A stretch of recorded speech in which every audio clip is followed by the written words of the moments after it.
Hello दोस्तों, आपका हमारे YouTube चैनल में स्वागत है। और आज की इस वीडियो आपको बताऊंगा 3 साल का जो कंपाउंड इंटरेस्ट मैंने आप लोगों को बताया था उसका नेक्स्ट पार्ट है ये। आज मैं आपको बताऊंगा कि CI और SI का डिफरेंस यानी अंतर कैसे निकालेंगे और इस टाइप का जो भी क्वेश्चन बनेगा उसको आप कैसे सॉल्व करेंगे, किस मेथड का यूज़ करेंगे कम टाइम में सॉल्व करने के लिए, है ना। तो चलिए वीडियो को स्टार्ट करते हैं। मैं आपको इसमें पूरा डिटेल में बताने वाला हूँ, तो वीडियो को प्लीज़ लाइक कर दीजिएगा अगर आपको वीडियो अच्छा लगता है तो। चलिए वीडियो को स्टार्ट करते हैं। देखिए, मैंने आपको जब 3 साल वाला मैंने आपको बताया था कंपाउंड इंटरेस्ट निकालने का फॉर्मूला, है ना, कि चक्रवृद्धि ब्याज कैसे निकालते हैं। तो फॉर्मूला मैंने बताया था चक्रवृद्धि ब्याज इज इक्वल टू यानी CI is equal to SI plus point RRT, है ना, RRT उसके बाद RQ, है ना। इस दोनों को क्या करना था, दोनों को दो अंक में लिखना था, है ना। दोनों का क्या करना था, दो अंकों में लिखना था, है ना, यही करते थे। तो अब क्या बोल रहा है कि CI और SI में अंतर निकाले। तो क्या करेंगे, हम लोग देखेंगे कि यहाँ पे CI पहले से मौजूद है। अगर इस SI को हम लोग इस साइड ले आए तो इस साइड प्लस में, तो इस साइड आएगा तो माइनस में हो जाएगा, है ना। तो वही करेंगे। तो इसी फॉर्मूला के हेल्प से हम लोग नेक्स्ट फॉर्मूला बनाएंगे। तो ये जो CI है उसको हम लोग इधर, सॉरी SI जो है उसको हम लोग इधर ले आएंगे। तो क्या हो जाएगा, माइनस। तो CI minus SI is equal to, इधर जैसा था वैसा ही यहाँ पे रहेगा, और जैसा रूल था कि दोनों को दो अंकों में लिखना है वो सेम रहेगा। क्लियर। चलिए मैं आपको एग्जांपल दिखाता हूँ। अब जैसे बोलेगा, आपको दे देगा रेट, आपको दे देगा 4% और टाइम आपको दे देगा 3 वर्ष। बोलेगा CI माइनस SI निकाले, तब हम लोग कैसे निकालेंगे। तो चलिए मैं आपको बताता हूँ। यहाँ पे मैंने वैसे निकाला हुआ है, लेकिन आपको यहाँ से समझ में नहीं आएगा। यहाँ पे डायरेक्ट आंसर लिखा हुआ है, ये कैसे आया मैं अभी आपको बताता हूँ। देखिए फॉर्मूला क्या आपका, देखिए मैंने बताया था आप लोगों को कि हमेशा इस डायरेक्शन में चलते हैं। तो देखिए इस वाले डायरेक्शन में चलेंगे। पहला फॉर्मूला मैं लिख देता हूँ यहाँ पे, ठीक है। CI minus SI is equal two point RRT, है ना, उसके बाद RQ। इस डायरेक्शन में हम लोग जाते हैं, यानी पहले RQ करेंगे। तो यहाँ पे 4 है, तो 4 का क्यूब क्या होगा, 4 चौका 16, 16 चौका 64, तो कितना हो जाएगा 64। तो ये तो पहले से 2 अंक में है, तो यहाँ पे कोई दिक्कत है नहीं। अगर एक यहाँ पे और अंक आ जाता तो उसको हम लोग हासिल में रखते हैं, ठीक है। तो ये समझ में, इसलिए यहाँ पे मैंने लिखा है दोनों को दो अंकों में लिखना है। तो ये तो 2 अंक में था ही, तो इसको ऐसे ही छोड़ देंगे। उसके बाद क्या करते हैं, उसके बाद RRT निकालते हैं, यानी R×R×T, यानी 4 चौका 16 और 16 तिया 48। तो यहाँ पे क्या हो जाएगा 48। तो ये भी आपका पहले ही से 2 अंक में है। अगर एक अंक ज़्यादा होता तो इस पॉइंट के बाद आ जाता, ठीक है। तो यहाँ पे क्या हो जाएगा, 0 ही रह जाएगा, और यहाँ पे आप परसेंटेज का साइन लगा देंगे। तो इसका डिफरेंस कितना आ गया, 0.4864%। इतना ही आपका इसका डिफरेंस आया, है ना। क्लियर है, देखिए मैच कर रहे हैं ना, क्लियर है। आप आगे देखिए, चलिए अब देखिए आपको रेट दे दिया 5% और टाइम दे दिया 3 वर्ष, और बोल रहा है CI माइनस SI निकालें। तो सेम वैसे ही मेथड का यूज करेंगे जैसे अभी हम लोगों ने किया है। तो चलिए करते हैं। पहले क्या करेंगे, RQ, यानी 5 का क्यूब कितना हो जाएगा, 5 25 और 25 पंचे 125। तो देखिए 125 अगर मैं यहाँ पे लिखूँ, तो मैंने यहाँ पे आपको बताया है कि इसको हम लोग दो अंकों में लिखते हैं। तो ये 2 अंक से एक ज़्यादा आ गया, तो क्या करेंगे, इसी 2 को अभी लेंगे, ठीक है। तो इस 2 को लेंगे, और ये जो एक एक्स्ट्रा है उसको अभी हासिल में रखेंगे, ठीक है। हासिल में रख लिए। आप क्या करते हैं, देखिए आप क्या करते हैं, RRT, यानी 5 25 और 25 तिया 75, है ना, 25 तिया 75। तो कितना हो जाएगा 75 ये हुआ, और एक आपका यहाँ पे हासिल था, तो 76 हो गया ना। क्या हो गया आपका 76। तो यहाँ पे मैं क्या लिख दूंगा 76। उसके बाद क्या करते हैं, पॉइंट लगा के 0, पॉइंट लगा के यहाँ पे 0, और यहाँ पे परसेंटेज का साइन। तो CI माइनस SI कितना हो गया, 0.7625%। क्लियर। अब आपको कोई भी अगर ऐसा क्वेश्चन पूछेगा कि CI और SI का डिफरेंस निकाले, तो आप आसानी से इस टाइप के क्वेश्चन को सॉल्व कर पाएंगे। तो मैं आपको 2 होमवर्क दे देता हूँ, आपको इसको घर पे बनाना है। देखिए यहाँ पे 3 नंबर क्वेश्चन आपको बनाना है। R आपको दिया 3%, टाइम आपका 3 वर्ष, तो CI माइनस SI निकालें। क्लियर। और 4 नंबर भी क्वेश्चन आपको घर से बनाना है। R आपको 6% दिया है, टाइम आपको 3 वर्ष है, CI माइनस SI आपको फाइंड करना है। क्लियर। तो इसका आंसर, ये 3 और 4 नंबर का आंसर आप कमेंट बॉक्स में बताइएगा, जरूर से जरूर बनाइएगा, तभी आपका प्रैक्टिस हो पाएगा। अगर आप खुद से प्रैक्टिस नहीं करते, आप सिर्फ वीडियो देखते हैं, तो कोई फायदा नहीं होने वाला है। मैं आपको लिख करके दे सकता हूँ, है ना, क्योंकि जब तक आप खुद से प्रैक्टिस नहीं करेंगे तो एग्जाम में तो मैं तो नहीं आ सकता हूँ क्वेश्चन सॉल्व करने के लिए। आपको वहाँ पे अपना ही ब्रेन यूज करना होगा, है ना। तो आप प्लीज प्रैक्टिस करते रहिए साथ में। अब देखिए क्वेश्चन पे आते हैं। अब क्वेश्चन कैसे करेंगे सॉल्व, देखिए नंबर क्वेश्चन है आपका कि 10% की दर से 3 वर्षों में चक्रवृद्धि ब्याज एवं साधारण ब्याज का अंतर 62 रुपया है, तो मूलधन ज्ञात करें। तो यहाँ पे आपको चक्रवृद्धि ब्याज और साधारण ब्याज का अंतर 62 रुपीज दिया हुआ है, यानी CI और SI का डिफरेंस आपको 62 रुपीज दिया हुआ है। रेट है आपका 10% और आपको टाइम दिया हुआ है 3 वर्ष, है ना। तो आपको मूलधन यानी प्रिंसिपल फाइंड करना है, यानी P निकालना है आपको। तो देखिए हम लोग इस टाइप के क्वेश्चन को कैसे सॉल्व करेंगे। तो सबसे पहले हम लोग निकालेंगे CI माइनस SI का परसेंटेज में। यहाँ पे तो रुपीज में दिया हुआ है ना कितना रुपया, इसका रुपया इतना डिफरेंस है इस दोनों का। आप पहले परसेंटेज में निकालेंगे। तो परसेंटेज में निकालने वाला फॉर्मूला मैंने आप लोगों को बताया ही है, क्या है देखिए, CI minus SI is equal to .RRT into RQ। ये दोनों को दो दो अंक में लिखना है। ये तो क्लियर है, मैंने ये बता दिया हुआ है। यहाँ पे मैं लिख नहीं सकता हूँ क्योंकि यहीं पे मुझे कैलकुलेशन भी करना है, ठीक है।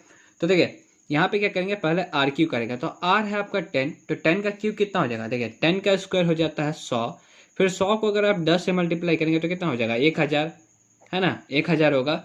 तो हम लोग पहले क्या करेंगे, 2 जीरो लिखेंगे क्योंकि हम लोग दो अंक में लिखते हैं। तो ये 2 जो है वो आपका क्या हो जाएगा, हासिल। तो 10 रुपये आपका मान के चले हासिल हो गया। अब क्या करते हैं, RRT निकालते हैं, यानी R इंटू T। तो R इंटू R कितना हो जाएगा 100, और इसको T से मल्टीप्लाई करेंगे यानी 3 से। तो देखिए R इंटू R कितना हो जाएगा 100, और इसको 3 से मल्टीप्लाई करेंगे तो कितना हो जाएगा 300, है ना। अब इसमें 10 ऐड कर दीजिए तो कितना हो जाएगा 310, क्योंकि 10 आपका जो शेष बचा हुआ था उसी को मैं यहाँ पे ऐड किया तो 310 हो गया। तो यहाँ पे मैं बस 10 को ही लूँगा, है ना, क्योंकि इसको 2 ही अंक में लिखना है। तो 2 अंक में लिख दिया, अब पॉइंट, उसके बाद जो 3 बचा वो पॉइंट के इधर आ जाएगा, है ना, इतना परसेंट।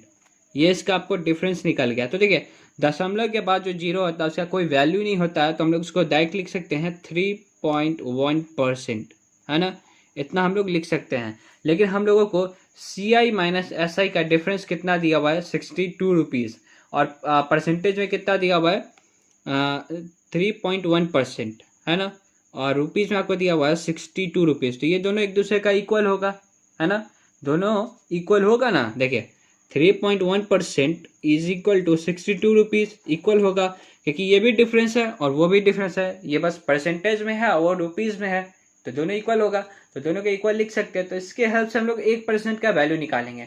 तो अगर इधर मैं 1% का वैल्यू निकालूँ तो ये 3.1 उधर चला जाएगा, तो 62 अपॉन में 3.1, ये पॉइंट हटेगा, यहाँ पे जीरो आएगा और ये 2 बार में इसे कट जाएगा, 31 दूना 62 और ये जीरो, ये वाला जीरो, तो 20 हो गया, है ना। तो 1% का वैल्यू 20 है।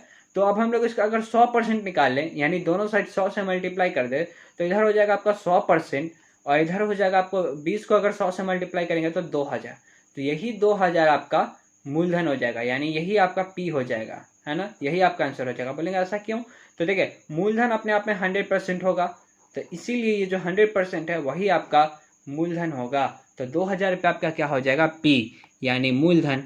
क्लियर है। तो वही यहाँ पे मैंने कैलकुलेशन किया हुआ है। देखिए पहले 3.1 निकल गया आपका वैल्यू निकालने के बाद CI और SI का डिफरेंस निकालने के बाद मैंने क्या किया है, 1% का वैल्यू निकाल लिया। तो कितना आया 20, 1% का वैल्यू 20 है, तो दोनों साइड 100 से मल्टीप्लाई कर दिया, क्योंकि मूलधन जो है वो अपने आप में 100% होता है।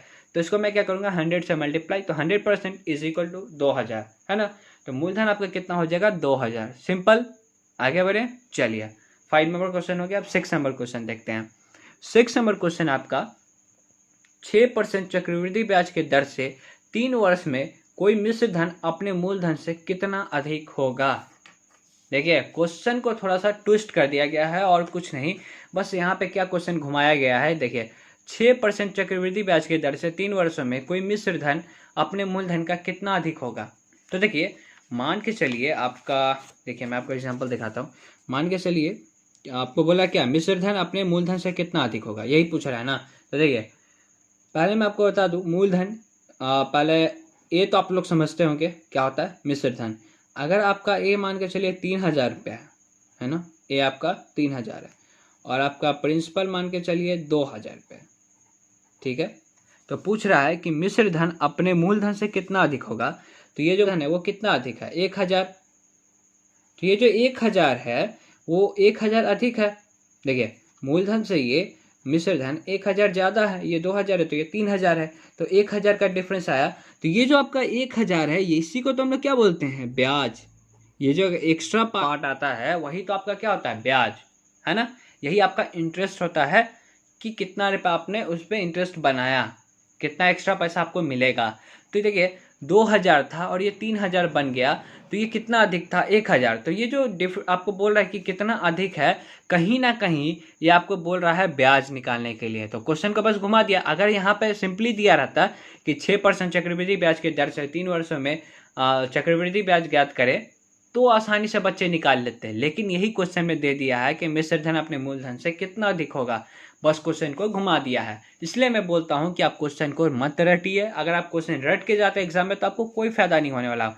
अगर थोड़ा सा भी क्वेश्चन को घुमा देगा तो आपसे क्वेश्चन नहीं बनेगा। और हर बार डेटा सेम नहीं होता, तो रटने से कोई फायदा नहीं है। जैसे यहाँ पे 6% है, तो हो सकता है एग्जाम में ऐसा सेम क्वेश्चन हो, 3 वर्ष के लिए ही हो, लेकिन ये जो यहाँ पे जो रेट है वो चेंज कर देगा, बस आप गलती करके आ जाएंगे। तो यही आपको नहीं रटना है ना। तो देखिए इस टाइप के क्वेश्चन को कैसे करना है, तो हम लोग क्या करेंगे, सिंपली CI निकाल लेंगे, क्योंकि हम लोगों को वही तो पूछ रहा है, ब्याज ही तो पूछ रहा है कितना अधिक होगा। अगर हम लोग ब्याज निकाल लेंगे तो वही तो एक्स्ट्रा पार्ट आपका बन जाएगा कि वो कितना अधिक है। अभी मैंने आपको बता दिया अच्छे से। देखिए अब हम लोग निकालते हैं। आपको यहाँ पे R दिया हुआ है 6%, है ना।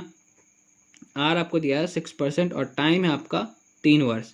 तो फॉर्मूला क्या था, CI का फॉर्मूला है SI प्लस में .RRT, है ना, इधर RQ।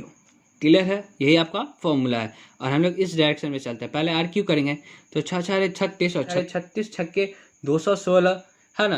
तो 216 हुआ, तो हम लोग बस अभी 16 को लेंगे, क्योंकि इस दोनों को 2-2 अंक में लिखना होता है। तो यहाँ पे क्या लिखेंगे, 16।